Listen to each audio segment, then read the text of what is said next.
wabarakatuh.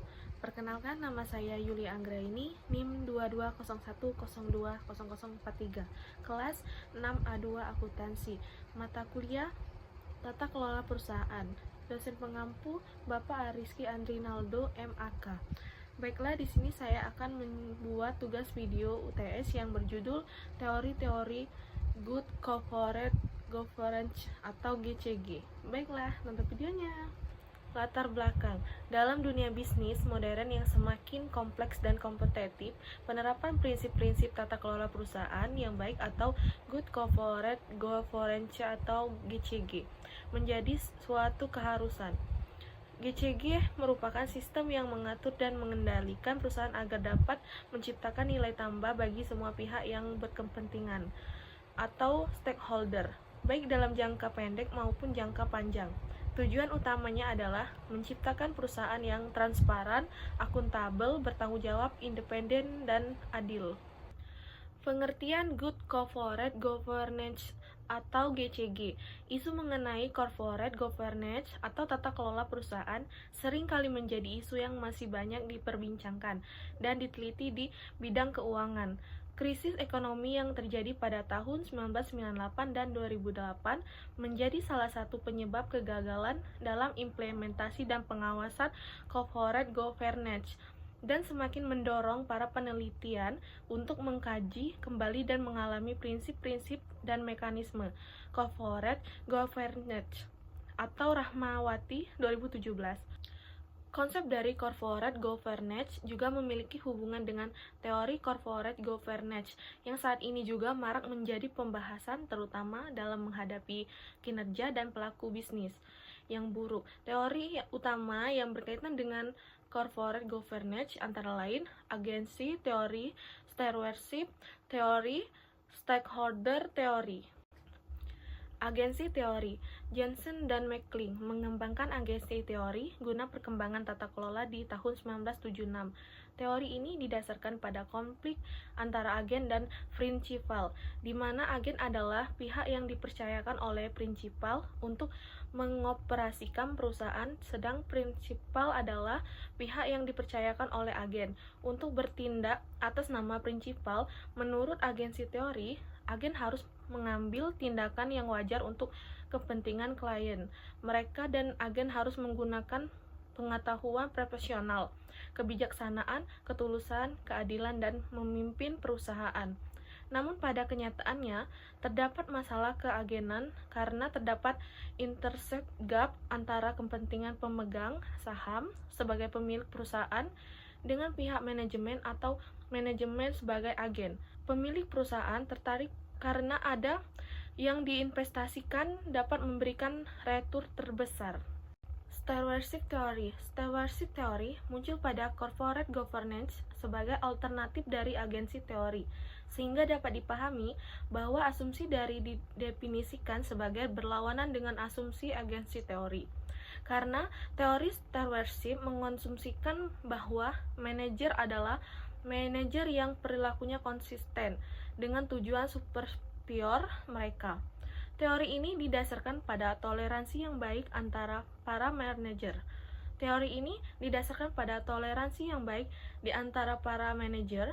Setiap perusahaan memperhatikan manajer yang tertarik untuk mencapai kinerja sangat baik atau KAP Suryanto 2017. Motivasi utama manajer untuk menyelesaikan pekerjaannya adalah keinginan mereka untuk melakukan pekerjaan yang baik. Secara khusus, manajer harus dipahami sebagai orang yang harus berhasil menyelesaikan tugas, yang menantang untuk memperoleh kepuasan batin, menjalankan tugas dan wewenangnya, dan dengan demikian memperoleh motivasi dari para pemimpin dan orang lain untuk mengakui keberhasilan mereka. Stakeholder teori. Stakeholder teori dikemukakan oleh Freeman tahun 1984, berupaya mengintegrasikan sistem tanggung jawab perusahaan di hadapan semua pemangku kepentingan. Suyono 2017. Stakeholder teori mengatakan bahwa perusahaan bukanlah suatu entitas yang beroperasi semata-mata untuk keuntungannya sendiri, tetapi harus dapat memberikan manfaat kepada para pemegang sahamnya. Wardani dan Cahyonawati 2011. Oleh karena itu, stakeholder atau pemegang saham akan terpengaruh oleh sukses tidaknya perusahaan. Transaction Cost Theory. Pada tahun 1996, William pertama sekali mengemukakan Transaction Cost Theory, dan hal didasarkan pada fakta bahwa perusahaan telah menjadi begitu besar sehingga mereka menggunakan pasar untuk menentukan alokasi sumber daya. Mulyati 2015. Oleh karena itu, perubahan harga pasar akan menentukan keluaran, dan pasar itu sendiri akan mengkoordinasikan transaksi. Untuk meminimalkan resiko ketidakpasti harga serta kualitas produk di masa mendatang, maka seorang manajemen perusahaan akan menginternalisasi sebanyak mungkin transaksi yang terjadi, dan mekanisme hal ini dapat menentukan melalui integrasi vertikal. Namun, jika transaksi internal terlalu mahal dibandingkan dengan biaya transaksi melalui mekanisme pasar, maka perusahaan akan menggunakan transaksi internal. Political Theory. Pada tahun 1996, William pertama sekali mengemukakan Transaction Cost Theory, dan hal didasarkan pada fakta bahwa perusahaan telah menjadi begitu besar sehingga mereka menggunakan pasar untuk menentukan alokasi sumber daya. Mulyati 2015. Oleh karena itu, perubahan harga pasar akan menentukan keluaran, dan pasar itu sendiri akan mengkoordinasikan transaksi. Untuk meminimalkan risiko ketidakpastian harga serta kualitas produk di masa mendatang, maka seorang manajemen perusahaan akan menginternalisasi sebanyak mungkin transaksi yang terjadi dalam mekanisme, dan hal ini dapat terjadi melalui integrasi vertikal. Namun, jika biaya transaksi terlalu mahal dibandingkan dengan biaya transaksi melalui mekanisme pasar, maka perusahaan akan menggunakan transaksi internal. Resource Dependency Theory. Resource Dependency Theory diperkenalkan oleh Pfeffer dan Salancik tahun 1978, yang menyatakan strategi, struktur, dan keberlangsungan hidup perusahaan sangat bergantung pada sumber daya. Untuk menghubungkan dengan lingkungan eksternal, sumber daya tersebut ditunjukkan sebagai direksi yang bertugas untuk melakukan kegiatan operasional, mendukung organisasi, dan berfokus pada pemecahan masalah menurut Aldrich dan Pfeffer 1976. Pfeffer dan Salancik 1978 dalam Aprilia et al. 2020. Teori ini juga menjelaskan peran dewan direksi sebagai pihak yang memberikan dan menjamin akses bagi sumber daya yang dibutuhkan oleh perusahaan. Perusahaan tentunya juga bergantung pada sumber eksternal, sehingga teori ini pula menjelaskan bahwa menjalin dan menjaga hubungan dengan pihak eksternal untuk meningkatkan pengaruh dan kesediaan sumber daya merupakan tujuan utama dewan direksi.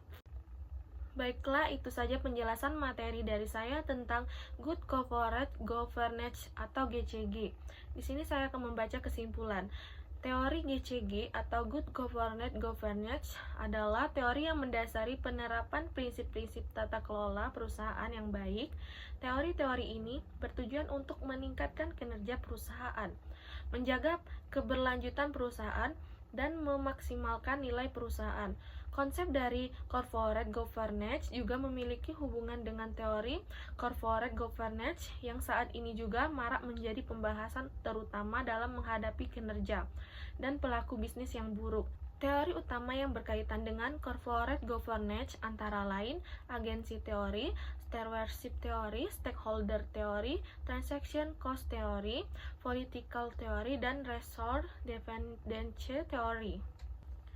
Sekian video penjelasan dari saya akhiri. Wassalamualaikum warahmatullahi wabarakatuh.